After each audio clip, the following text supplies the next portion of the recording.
अब देखिएगा page number 36 पर सम इम्पॉर्टेंट कार्बन कंपाउंड्स। तो इसमें पहला कंपाउंड है इथेनॉल। इथेनॉल में ये है the formula of ethanol is C2H5OH which can also be written as CH3CH2OH। The common name of ethanol is ethyl alcohol. तो आप ये देखिएगा कि इथेनॉल हमें मालूम है, इथेनॉल बनेगा कैसे। इथेनॉल एक एल्कोहल है जिसमें हमने क्या करा कि इथेन वाला एल्कोहल, उसको हम इथेनॉल बोल देंगे। तो इथेन वाला एल्कोहल कैसे बनेगा कि आपने इथेन में से एक हाइड्रोजन निकाल दिया, ठीक है, और उसकी जगह OH लगा दिया। तो वो कार्बन, हाँ जी, तो इथेनॉल जो है, इथेनॉल का जो फॉर्मूला है वो होगा C2H5OH। इथेन कैसे बनेगा कि कार्बन के 2 हैं एटम्स और आपको हाइड्रोजन के कितने एटम्स बनाने हैं, इसके डबल से 2 ज़्यादा, यानी कि C2H6।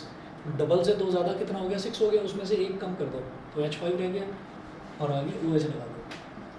सर और फिर जैसे एल्कीन और एल्काइल बताया था आपने, चौथा भी होता है? नहीं, बस ये।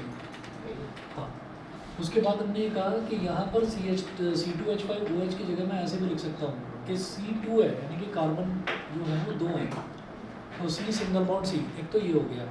फिर यहाँ पर लगा दीजिए OH, तो C2 तो मिल गया मेरे को। फिर इधर कार्बन के देखिए 2 बॉन्ड बन रहे हैं। कार्बन के बनते कितने बॉन्ड हैं, 4 बनते हैं, क्योंकि ये टेट्रावेलेंट है। तो एक बॉन्ड इधर, एक बॉन्ड इधर, एक इधर, एक इधर, तो इधर H आ गया, इधर H आ गया। फिर इधर एक सिंगल बॉन्ड है, तो एक H इधर, एक H इधर और एक H इधर, CH3CH2OH, ठीक है। CH3CH2OH भी बोला जा सकता है, C2H5OH भी बोला जा सकता है इथेनॉल को। अब मुझे क्या करना है, इसकी प्रॉपर्टीज़ देखनी है। पेज नंबर 37 पर आ जाइए। Physical properties of ethanol. Physical properties मतलब ये फिजिकली दिखता किस तरीके का है, क्या क्या इसकी प्रॉपर्टीज़ हैं। पहला है it is a colourless liquid having a pleasant smell and a burning taste. एक कलरलेस लिक्विड होता है, अच्छी सी स्मेल होती है और बर्निंग टेस्ट होता है। मतलब अगर इसको पी लिया जाए तो इसका टेस्ट जो है वो बर्निंग होता है, मतलब जलन होने लगती है। उसके बाद second, it is a volatile liquid having a low boiling point of 78 degree Celsius. Volatile liquid having a low boiling point. Volatile liquid का मतलब ये होता है कि इसको अगर ऐसे ही खुला छोड़ दिया जाए तो ये इवेपोरेट हो जाएगा, क्योंकि इसका जो बॉइलिंग पॉइंट है वो काफ़ी कम है, 78 डिग्री सेल्सियस है। हम अगर पानी को भी ऐसे रूम में ऐसे ही फैला दें, मान लीजिए पानी को भी ऐसे ही फैला दें, तो 1-1.5 घंटे बाद पानी भी गायब हो जाता है। और पानी का बॉइलिंग पॉइंट 100 डिग्री सेल्सियस होता है, ये तो बहुत कम है, उससे 78 है, तो इसका मतलब ये जल्दी इवेपोरेट हो जाता है। थर्ड है it is lighter than water. Water से हल्का होता है। फोर्थ है it mixes with water in any proportion. It mixes with water in any proportion, ठीक है।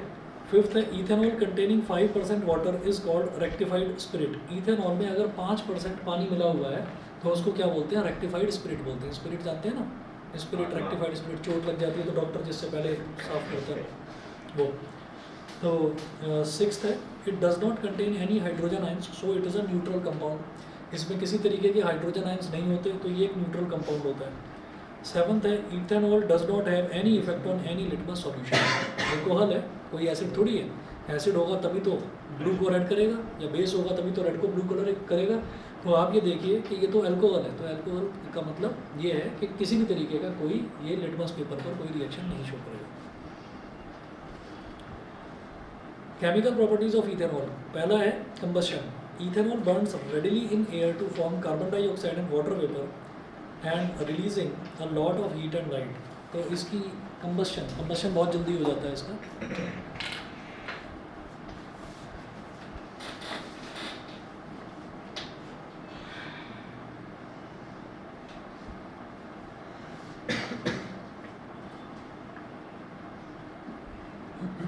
C2H5OH, इसका रिएक्शन करा दीजिए ऑक्सीजन के साथ में। तो जब बर्निंग होगी तो कार्बन डाइऑक्साइड और वाटर, कार्बन डाइऑक्साइड और वाटर वेपर प्रोड्यूस होगा, साथ में हीट और लाइट, हीट और लाइट। तो बैलेंस कर लीजिए, इधर कार्बन के 2 हैं, इधर कार्बन का 1 है, बैलेंस करने के लिए इधर 2 लगा दिए। और इधर हाइड्रोजन के 5 और 1 6 हैं, और इधर हाइड्रोजन के 2 हैं, तो उसको 6 बनाने के लिए यहाँ पर 3। तो हाइड्रोजन के 2 3 6, और इधर 5 और 1 6 हो ही गए।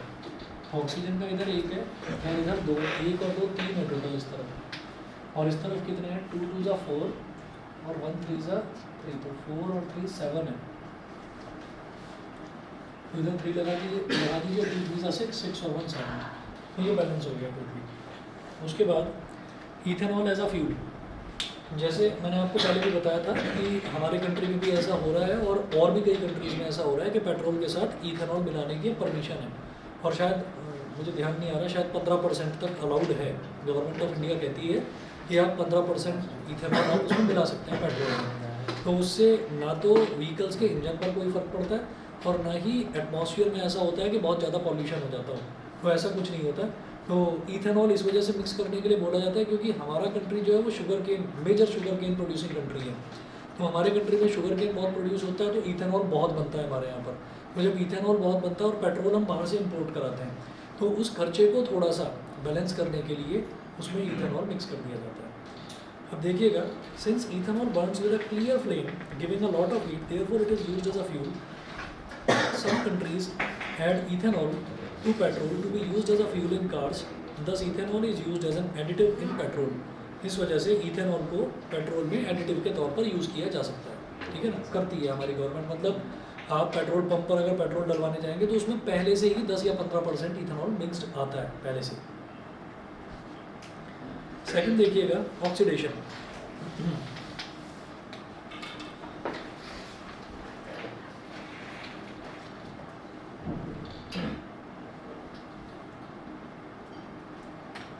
ऑक्सीडेशन, ऑक्सीडेशन में देखिएगा, इसमें ऑक्सीडेशन मीन्स कंट्रोल्ड कंबस्शन। तो यहाँ पर हमने कंबस्शन देखा, कंबस्शन का मतलब हो गया एक तरह से बर्निंग, और ऑक्सीडेशन का मतलब क्या है कि आप उसको थोड़ा सा कंट्रोल करके चलेंगे, तो कंट्रोल्ड ऑक्सीडेशन।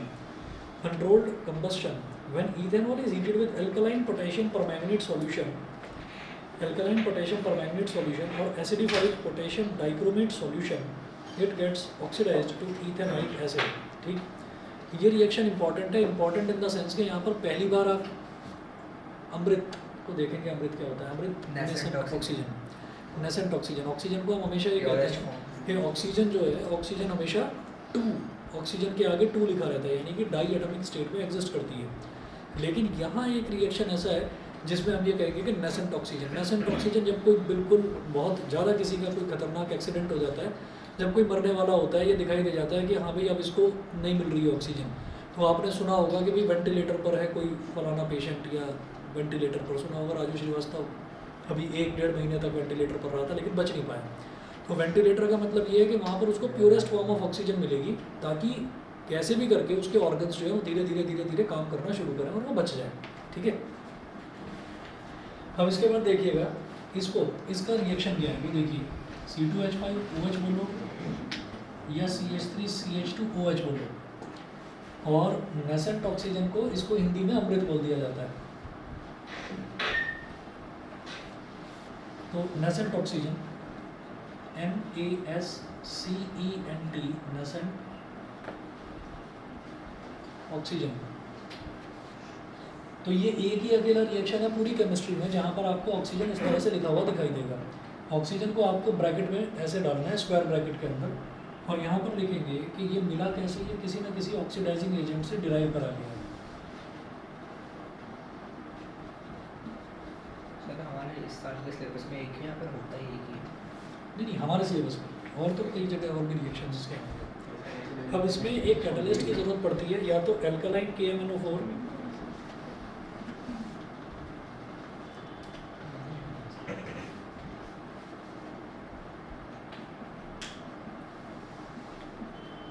एल्कलाइन KMnO4 और acidified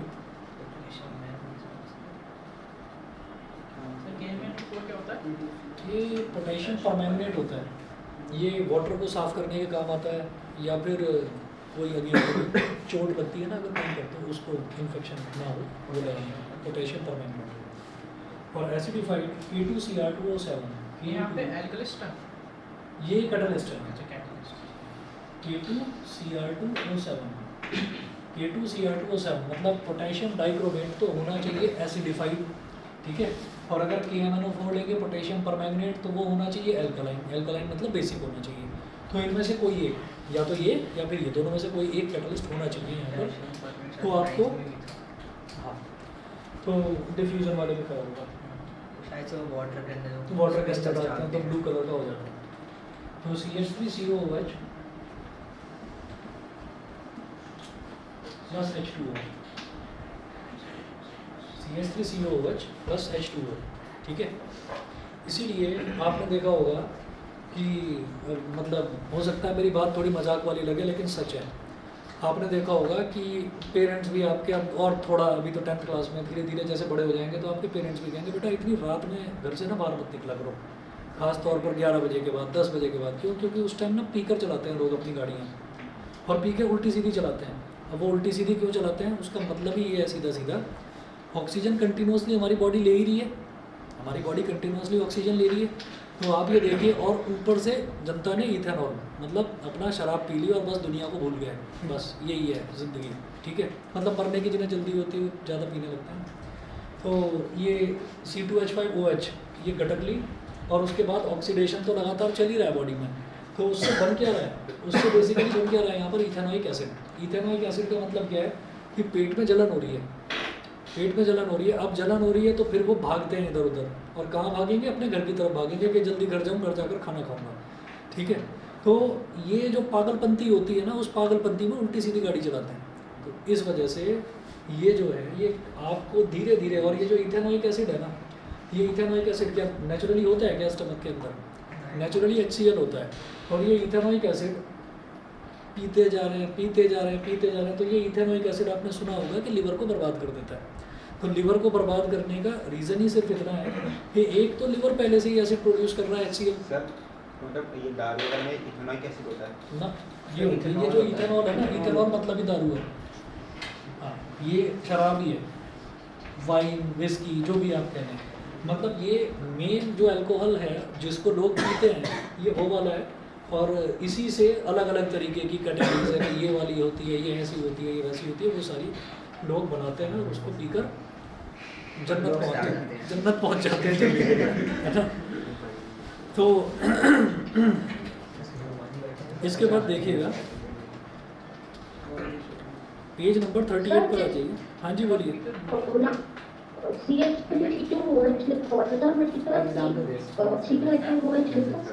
CH3CHOH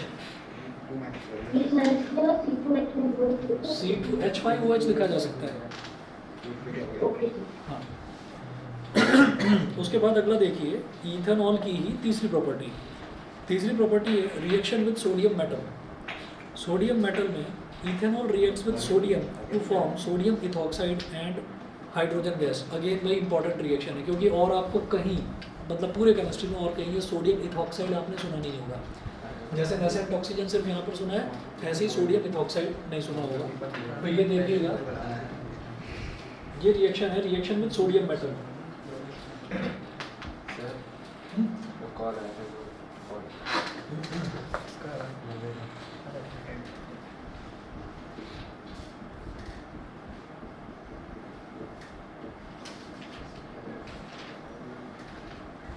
reaction with sodium metal, तो ethanol reacts with sodium to form sodium ethoxide and hydrogen gas.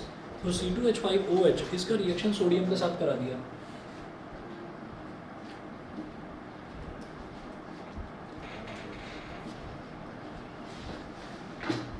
C2H5OH इसका रिएक्शन सोडियम के साथ करा दिया, तो क्या मिलेगा, C2H5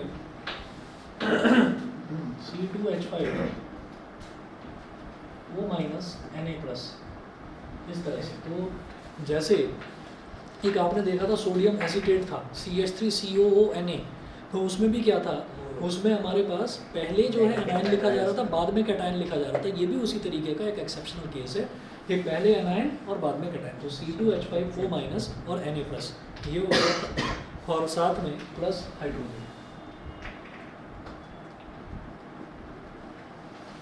प्लस हाइड्रोजन।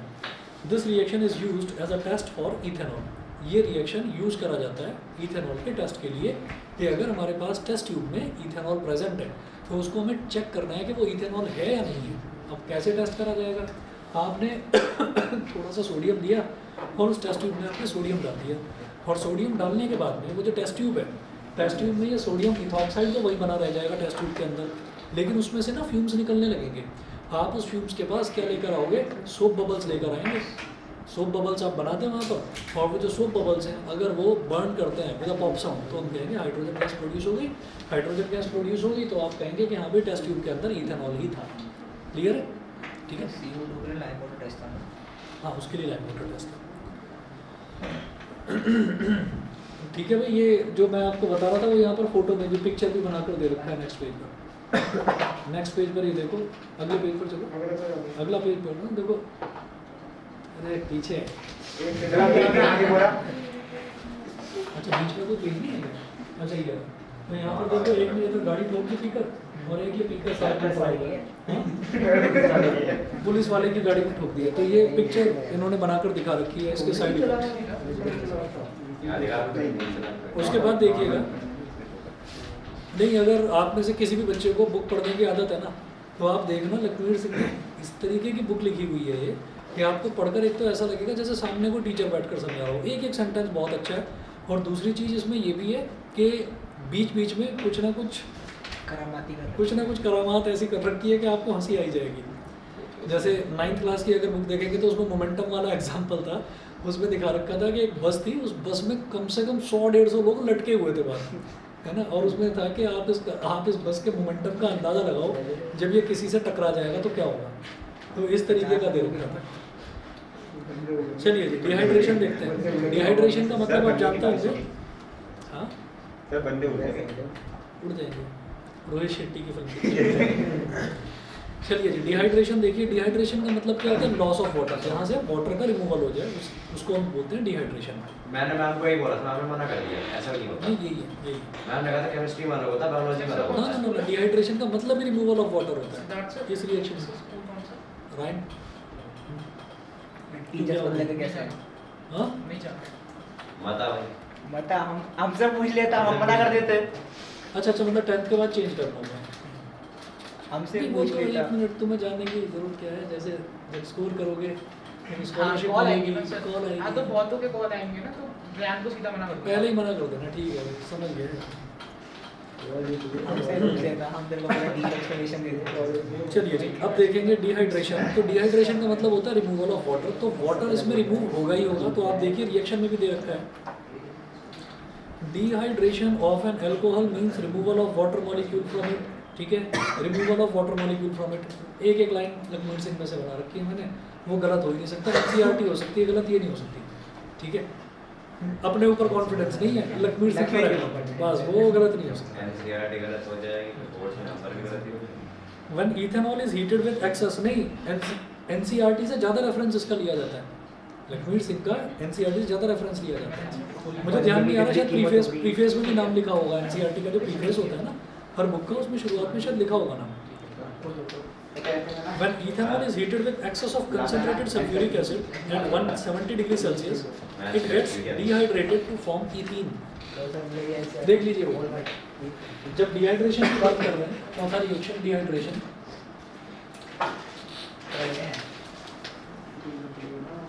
कहाँ लगे पड़ेगा तो क्या है, पूछ रहा हूँ, कर कुछ उसका उल्टा रहे हो। NCERT का प्रीफेस देखने को बोल रहा था, इनका नहीं। अच्छा, NCERT के देख लोगे। प्रीफेस पर पहुंचा तो अभी ये पहला पन्ना देख रहा है, वो प्रिंट कब हुआ है क्या हुआ है।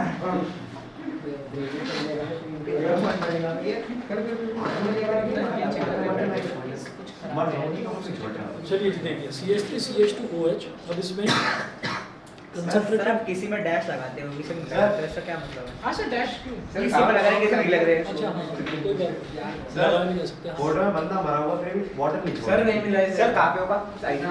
मुझे ध्यान नहीं यार, देख कर बता दूंगा। नहीं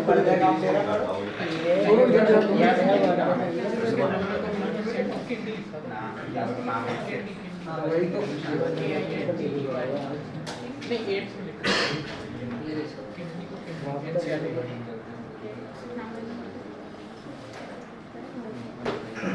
चलिए जी, अच्छा ये जो डैश लगा रखा है ना सिंगल बॉन्ड है, इसका मतलब चाहे तो लगा लो चाहे मत लगाओ।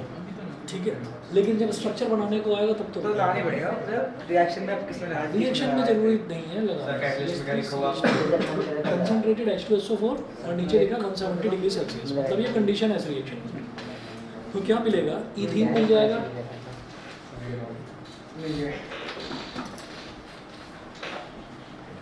क्या हुआ कि एक तो OH निकल गया यहाँ से, और ये जो CH3 है इसमें से एक हाइड्रोजन निकल गया, तो इधर भी CH2 बचा, इधर भी CH2 बचा, तो CH2 डबल बॉन्ड CH2 हो गया। ऐसा क्यों हुआ? क्योंकि CH2 का मतलब क्या है, C single bond H, C single bond H, C single bond H, C single bond H। तो इसके दो बॉन्ड तो सेटिस्फाई हो गए, तो दो बचे, तो डबल बॉन्ड इधर आ गया, ऐसे इसकी भी डबल बॉन्ड इधर आ गया, तो CH2 plus H2 है, तो वाटर रिमूव हो गया ना यहाँ से, तो removal of water is called dehydration. समझ में आ गया होगा? ठीक है, चलिए जी अगला देखते हैं। सर जैसा हमारे उसमें था मेटल्स में अगर ऐसे सॉल्ट में स्टेट डाल दी सॉलिड लिक्विड गैस ऐसे, इसमें कुछ है नहीं, इसमें कुछ नहीं। आगे देखिएगा, फिफ्थ वाला जो इसकी प्रॉपर्टी है, reaction with ethanoic acid, reaction with ethanoic acid formation of ester. तो ये देखिए, ethanol reacts with ethanoic acid on warming in the presence of a few drops of concentrated H2SO4 to form a sweet smelling ester ethyl ethanoate. ठीक है, ये ester वही है जो मैंने बताया था ना जिससे परफ्यूम बनते हैं, ये वही है। सर ये इस एस्टर का वो पॉलिएस्टर से कुछ कनेक्शन है क्या? इसका पॉलिएस्टर से कनेक्शन है नाम से कैसे कनेक्शन? भाई, जो पॉलिएस्टर होता है, पॉलिएस्टर कहाँ यूज करा जाता है? पॉलिस्टर पॉलिथीन में नहीं, नहीं, कपड़े कपड़े में। कपड़े में यूज करा जाता है ना। तो कोई भी आप कपड़ा नहीं है, तो कपड़े की भी अलग एक स्मेल होती है जो नया कपड़ा होता है, और खासतौर पर जो पॉलिएस्टर का जो कपड़ा होता है वो वाला। तो वही है कि अगर आपने एस्टर के बहुत सारे जो कंपाउंड्स हैं, बहुत सारे जो मॉलिक्यूल्स हैं, वो अगर आपने जोड़ दिए तो उसको वो बोलते हैं पॉलीएस्टर। जैसे इथीन के बहुत सारे इथीन के बहुत सारे मॉलिक्यूल्स को जोड़ दिया तो पॉलीइथीन वो बन जाता है, इसी तरह से पॉलीएस्टर। कैल्सिनेशन क्या है कैल्सिनेशन? कैटाइनेशन कैटेनेशन कैल्सिनेशन में कहाँ पाते हैं? चलिए जी देखिए, रिएक्शन विद इथेनोइक एसिड, भाई बातें नहीं इधर देखिए please. Reaction with ethanoic acid,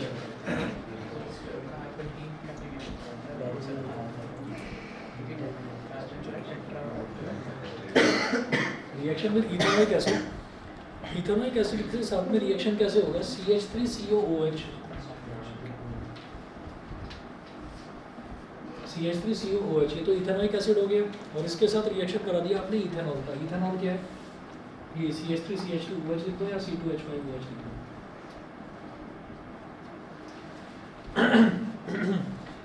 अब क्या होगा, ये बन जाएगा CH3COO C2H5, CH3COO C2H5, इसको बोलते हैं प्लस वाटर, प्लस वाटर, क्योंकि पानी अलग निकल गया, प्लस वाटर। इसमें हाइड्रोजन बचा है, उसमें हाइड्रोक्साइड बचा। अब इस तरफ देखिएगा कि C2H5 का मतलब होता है इथाइल, और CH3COO इसका मतलब होता है इथेनोएट, तो इसको बोलेंगे इथाइल इथेनोएट।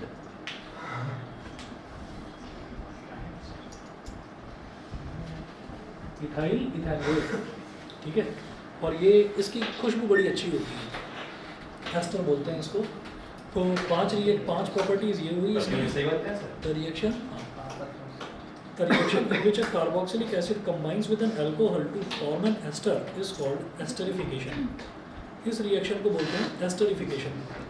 तो पेज नंबर 39 पर आ जाइए, तो यही आपके 5 इसकी प्रॉपर्टीज हैं और कुछ नहीं है। यूजेस ऑफ इथेनॉल में देखिए, it is used in the manufacture of paints, varnishes, liquors, medicines etcetera. Second देखिए, it is used as a solvent, ये एक सॉल्वेंट की तरह भी यूज होता है। सॉल्वेंट जानते हैं ना क्या होता है? एक ऐसी चीज़ जिसमें किसी भी चीज़ को हम घोल सकें, घुल जाए। थर्ड है, being a good solvent is it is used in medicine such as tincture iodine, cough syrups, tonics etcetera. Tincture iodine जानते हैं? वही जो चोट पर लगाया जाता है, टिंक्चर आयोडीन। वो ब्लू कलर की एक दवाई नहीं होती, जैसे चोट लग जाती है तो ब्लू ब्लू निशान से कई बार दिखाई देते हैं, पट्टी के ऊपर भी आ जाते हैं वो निशान, वो टिंक्चर आयोडीन ही होता है। It is used as a fuel in cars along with petrol. ये हमने पहले देखा था। वही तो नीला पन्ना। अच्छा छोड़ो, इधर देखिए। अगला देखिए, फिफ्थ देखिए, it is used in alcoholic drinks like whisky, wine, beer and other liquors. Sixth देखिए, it is used as an antiseptic to sterilise wounds and syringes in hospitals. तो सिरिंजेस को या चोट वगैरह कहीं पर अगर लग जाती है तो उसको स्टेबलाइज करने के लिए वहाँ पर यूज़ करा जाता है। फिर अगला है मीथेनॉल। मीथेनॉल करने की ज़रूरत नहीं है क्योंकि मेंशन नहीं है, लेकिन जरा सा है, उसको आप देख लीजिए, बस फटाफट बता देता हूँ मैं। Methanol when taken internally, consumed or injected, methanol is a poison leading to blindness and even death. Methanol damages the optic nerve, causing permanent blindness in a person. ठीक है, कभी हिंदी का न्यूज़पेपर उठाकर देखेंगे ना, उसमें लिखा हुआ आता है कई बार, मतलब हफ्ते में 1 बार 2 बार तो आता ही है, जहरीली शराब पीने से इतने लोगों की मौत हो गई। तो वो जो है वो यही है, मीथेनॉल है। तो ये ऐसा होता है कि वो सस्ती मिल जाती है, तो वो शुगर मिल के बाहर खड़े हो जाते हैं, क्या देते भी 10 रुपये की देते हैं, कोने में इधर उधर देखकर, और वो अच्छा चलो 20 की 50 की है ना, वो ले ली, और लेने के बाद अगला बंदा अगले दिन उठा ही नहीं, ठीक है ना। तो ये जो चीज़ है, उसके बाद देखिएगा इसको बोलते हैं, क्या बोल रहे हैं, लिखा तो है मीथेनॉल में, ये तो है लिखा तो है। कोई भी जो मेडिकल स्टोर वाला है वो उसको मतलब रेफर करके देना होता है, डॉक्टर ही लिख कर देते हैं, कफ सिरप वो ऐसे देते नहीं सर क्या कफ सिरप जो है वो ऐसे देते नहीं हैं, डॉक्टर ही लिख कर देगा तभी मिलेगा। नहीं, मैं मेडिकल रूम में था तो मैंने वहाँ पे रजिस्टर देखा, तो जो काफी सारे आया था सारे के सारे मेडिसिन के में कफ सिरप तो उनकी तबीयत खराब है, उनकी तबीयत खराब है। चलिए जी देखिए, फिर है डिनेचर्ड अल्कोहल और denatured ethanol. Denatured alcohol is ethyl alcohol which has been made unfit for drinking purposes by adding small amounts of poisonous substances like methanol, pyridine, copper sulfate, etc. तो ये denatured alcohol वो होती है जिसमें थोड़ा बहुत substances ऐसे मिला दिए जाते हैं जैसे कि methanol, pyridine और copper sulfate, ताकि उसको unfit कर दिया जाए drinking purposes के लिए। कि ऐसा ना हो कि भाई denatured alcohol जो है वो बनाई तो गई थी मेडिसिन में यूज़ करने के लिए, और पता चला लोग हाँ उसको ब्लैक में बेच रहे हैं, ठीक है। ये काम बहुत होते हैं ना, अपने कंट्री में नहीं सभी कंट्रीज में होते हैं।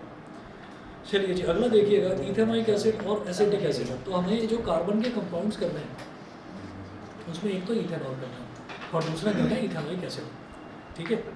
चलिए जी इथेनॉइक एसिड देखिएगा, इथेनॉइक एसिड में क्या है, the formula of ethanoic acid is CH3COOH। The common name of ethanoic acid is acetic acid, ठीक है। ये चाउमीन वगैरह बनाने में जो काम आता है, acetic acid vinegar. A dilute solution of ethanoic acid is called in water is called vinegar. हाँ ये पता नहीं नई कुछ चीज़ लेकर आएगा एकदम से, पता है सबको विनेगर कलरलेस होता है, क्या है सर कोई नया कोई नया आ गया हो। अबे वो आइसक्रीम में तो फ्लेवर आते रहेंगे। चलिए जी तो फिजिकल प्रॉपर्टीज देखिए इथेनॉइक एसिड की। Ethanoic acid is a colourless liquid. मालिश बाद में कर लेना, बैठ कर यहाँ पर मालिश ही करना सर की। अपने पार्ट टाइम जॉब याद आ गई। Ethanoic acid is a colourless liquid having a sour taste. ये कलरलेस लिक्विड होता है, खट्टा टेस्ट होता है, सभी को पता है, ठीक है। Sour taste and a smell of vinegar, ठीक है। सेकंड है its boiling point is 118 degree Celsius. इसका बॉइलिंग पॉइंट ज़रा ज़्यादा होता है, 118 डिग्री सेल्सियस होता है। When pure ethanoic acid is cooled, it freezes to form a colorless ice-like solid, which looks like a glacier. Due to this, pure ethanoic acid is called glacial ethanoic acid or glacial acetic acid. समझ गए? ये कुछ ऐसा होता है कि जैसे पानी है ना, तो पानी को अगर आपने किसी कंटेनर में रख दिया और फ्रीज़र में रख दिया, फ्रीज़ करने की कोशिश करी, तो पानी का जो ऊपर लेवल था वो उसी लेवल का बनेगा, उसी लेवल का बर्फ़ जम जाएगा। लेकिन इथेनॉइक एसिड का क्या होता है, इथेनॉइक एसिड थोड़ा सा पॉइंटेड हो जाता है ऊपर की तरफ, जैसे कि ग्लेशियर है, मतलब ऊपर से पॉइंटेड रहेगा, नीचे से ऐसे फैला हुआ होगा, ठीक है। इस तरीके का होगा। ऐसा क्यों होता है? हाँ इस तरीके का बनेगा, वही बता दूँगा कि जब इसका टेम्परेचर डाउन कर दिया जाता है ना, मतलब इस कंटेनर में आपने उसको डाला था, फ्रीजर में रखा था, और जब आपने देखा कि अरे ये तो पॉइंटेड हो गया, तो ऐसा क्यों होता है? ऐसा इस वजह से होता है कि ये जो जब इसका टेम्परेचर डाउन करा जाता है ना, तो इस पर लगने वाला जो प्रेशर है, जो एटमॉस्फेरिक प्रेशर है, वो भी कम हो जाता है, ठीक। इस पर लगने वाला प्रेशर भी वो कम हो जाता है। इसको डिटेल में आप लिक्विड फिजिक्स में करेंगे, जिसको काइनेटिक एनर्जी ऑफ फ्लूइड्स भी बोला जाता है, 11th क्लास में, अभी नहीं करते। तो वो जो है वहाँ पर ना एक लॉ होता है, बॉयल्स लॉ। तो बॉयल्स लॉ ये कहता है कि प्रेशर और वॉल्यूम जो है इन दोनों का प्रोडक्ट हमेशा कांस्टेंट होगा। तो इसका मतलब ये हो गया कि जब भी कभी मैं टेम्परेचर डाउन करूँगा तो टेम्परेचर डाउन करने से, तभी तो ठंडा कर रहे हैं उसको, टेम्परेचर डाउन करने से क्या होगा, इसका प्रेशर भी रिड्यूस हो जाएगा। जैसे मान लीजिए हम लोग कई लोग ऐसे भी होते हैं, जैसे किसी को ब्लड प्रेशर की प्रॉब्लम है, तो ब्लड प्रेशर का मतलब क्या है कि उसका ब्लड ना बड़ी तेज़ी से फ्लो कर रहा है, हाई ब्लड प्रेशर की बात कर रहा हूँ, तेज़ी से फ्लो कर रहा है। किसी को लो ब्लड प्रेशर की प्रॉब्लम है तो उसका ब्लड जो है वो बहुत धीमी गति से ट्रैवल कर रहा है बॉडी के अंदर। अब क्या हुआ कि ब्लड प्रेशर वाले जो मरीज़ होते हैं उनसे पहले ही कंसर्न फॉर्म भरवाया जाता है जब उनको फ्लाइट में जाना होता है कहीं पर भी, कि आप उसमें जाने से पहले ब्लड प्रेशर की अपनी दवा लेकर जाएंगे और चेकअप करा कर जाएंगे, मेडिकल भी होता है उसमें। तो ख़ास तौर पर इंटरनेशनल फ़्लाइट्स में जो कि बहुत हाई ऑल्टीट्यूड पर उड़ती हैं, तो जितनी ज़्यादा ऑल्टीट्यूड पर आप जाएंगे, आपने नोटिस करा होगा जब हम फ्लाइट में होते हैं और काफ़ी ऊंचाई पर जब हम उड़ रहे होते हैं तो हमारे कान भी बंद हो जाते हैं, तो मतलब ऐसा लगता है कि कुछ सुनाई नहीं दे रहा है। तो ये जो रीज़न है, ये इसका रीज़न सीधा सीधा ये एटमॉस्फेरिक प्रेशर का ही रीज़न है। अगर मान लीजिए बहुत ऊंचाई पर कोई जा रहा है और उसका ब्लड प्रेशर हाई रहता है तो उसकी नाक से, कान से, इवन आंखों तक से खून निकलने लगता है। उसका रीज़न ये है कि आप जैसे जैसे ऑल्टीट्यूड पर जाते हो ना, तो एटमॉस्फेरिक प्रेशर कम लगने लगता है, एटमॉस्फेरिक प्रेशर कम हो जाता है। इसका एक एग्जांपल और देखिए कि अगर मैं इस बिल्डिंग की बात करूँ तो यहाँ पर 14 फ्लोर है, तो जो 14 फ्लोर पर जो बंदा रह रहा है ना, उसके यहाँ पर अगर हम टैप वाटर ऑन करेंगे तो बहुत धीमी स्पीड से आएगा, और वहीं अगर आप फर्स्ट फ्लोर पर आते जाएँ, धीरे धीरे नीचे आते जाएँ, तो फर्स्ट फ्लोर वाला अगर टैप ऑन करेगा तो बड़ी तेज़ी से पानी आएगा। क्यों? क्योंकि इतनी हाइट से पानी की, मतलब पानी पर भी तो एक्सेलरेशन ड्यू टू ग्रेविटी लग रही है ना, तो इतनी हाइट से वो पानी आ रहा है नीचे तक ट्रैवल करता हुआ, तो उसकी वेलोसिटी नीचे तक आते बढ़ जाएगी, ये होता है। तो इसी तरीके से, और ये क्यों हुआ? क्योंकि उस पर प्रेशर बहुत ज़्यादा लग रहा है ड्यू टू हाइट। अब कोई बंदा हाइट पर ही है, यानी कि 14th फ्लोर पर जो रह रहा है, तो उसके जो पानी के टैंक है उस पर उतना प्रेशर लग ही नहीं पा रहा है, क्योंकि वहीं पर वो है और वहीं पर वो पानी खोल रहा है, तो प्रेशर नहीं मिलेगा उसको उतना। तो सेम चीज़ ये है कि अगर आप ऑल्टीट्यूड पर, पहाड़ों पर चले जाते हैं, तो पहाड़ों पर जाते हैं जब आप, तो क्या होता है, एटमॉस्फेरिक प्रेशर जिसने कंट्रोल कर रखा है, हमारी बॉडी को भी कंट्रोल उसी ने कर रखा है, एटमॉस्फेरिक प्रेशर नहीं, वो एटमॉस्फेरिक प्रेशर कम हो जाता है, तो अंदर जो ब्लड फ्लो कर रहा है उसका प्रेशर ज़्यादा है ही, क्योंकि हमको हाई ब्लड प्रेशर की प्रॉब्लम है, तो नाक से, कान से ऐसे ना ब्लड निकलने लगता है। तो फिर इमीडिएटली डॉक्टर यही सजेस्ट करते हैं कि या तो दवा दे देते हैं उसको ब्लड प्रेशर डाउन करने की, और या फिर ये कहते हैं कि भैया आप पहाड़ों के मतलब के नहीं हो, आप जरा नीचे चले वादियों में कूद जाओ, आप अपने नीचे चले जाइए जहाँ से आप आए हैं, ठीक है। कौन सा लॉ है ये? बॉयल्स लॉ, बॉयल्स लॉ किसी बंदे के नाम पे रखा है? नहीं। अच्छा, उसके बाद देखिएगा, व्हेन प्योर इथेनॉइक, चाहिए तो हो गया। फोर्थ प्रॉपर्टीज की, ethanoic acid is miscible with water in all proportions. Ethanoic acid को पानी में किसी भी प्रोपोर्शन में मिक्स करा जा सकता है। हाँ, फिर आप देखिए chemical properties of ethanoic acid. तो इथेनॉइक एसिड में एक अलग केमिकल प्रॉपर्टी हम देखेंगे, वो क्या है कि एक्शन ऑफ लिटमस। क्यों? क्योंकि एसिड है ना, एसिड है तो ब्लू को रेड में कन्वर्ट करेगा, इथेनॉइक एसिड है ना, तो कन्वर्ट करेगा। तो ethanoic acid is acidic in nature, being acidic in nature ethanoic acid turns blue litmus solution to red. In fact, all the carboxylic acids turn blue litmus to red. जितने भी carboxylic acids हैं सारे के सारे blue litmus को red में convert करते ही करते हैं। अगला देखिए, reaction with carbonates and hydrogen carbonates. तो कार्बोनेट और हाइड्रोजन कार्बोनेट के साथ में रिएक्शन भी होता है इसका। तो पहला देखेंगे reaction with sodium carbonate.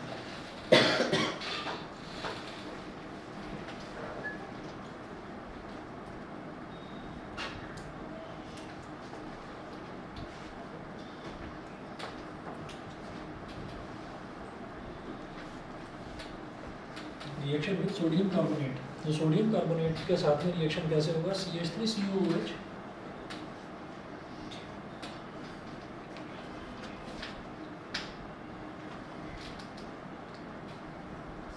CH3COOH plus Na2CO3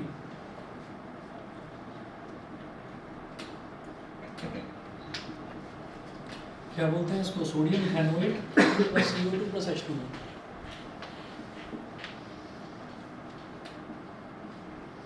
sodium carbonate के साथ तो इस तरह से रिएक्शन हुआ। उसके बाद रिएक्शन विद सोडियम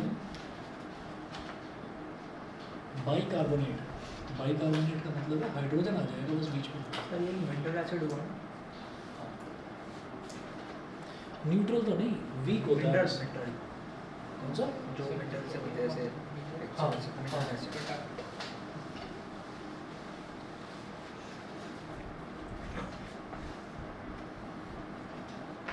लेकिन होता वीक है।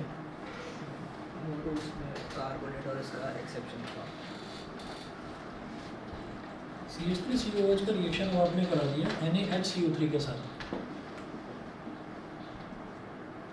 NaHCO3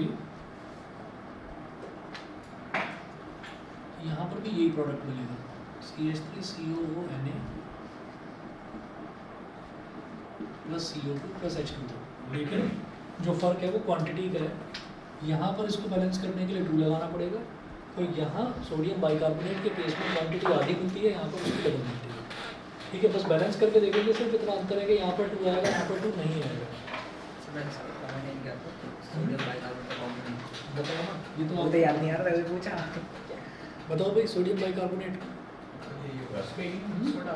baking soda. अरे एसिड बेस सॉल्ट था ना?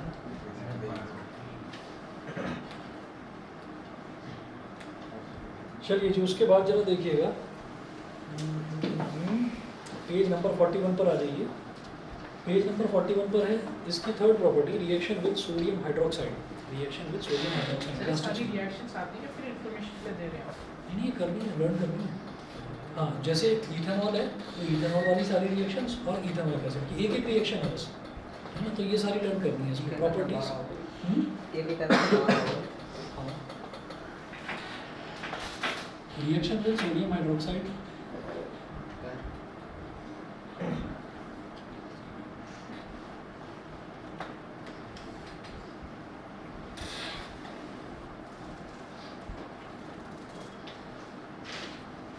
CH3COOH प्लस NaOH, तो यहाँ क्या मिलेगा? CH3COONA CH3COONA plus H2O। CH3CONA plus H2O। हाँ जी, यहाँ तक क्लियर है? ऑनलाइन वाले बता दें भाई। Yes sir. ठीक है, उसके बाद जो चौथा रिएक्शन है वो करने की ज़रूरत ही नहीं है। चौथा रिएक्शन क्या है? Reaction with alcohols, formation of esters. तो जो हमने अल्कोहल इथेनॉल के केस में देखा था, रिएक्शन विद इथेनॉइक एसिड, यहाँ पर हम देख रहे हैं reaction of ethanoic acid with reaction of with ethanol. तो वहाँ हमने इथेनॉल का रिएक्शन इथेनॉइक एसिड के साथ देखा था, यहाँ इथेनॉइक एसिड का इथेनॉल के साथ। फिर यूजेस ऑफ इथेनॉइक एसिड है,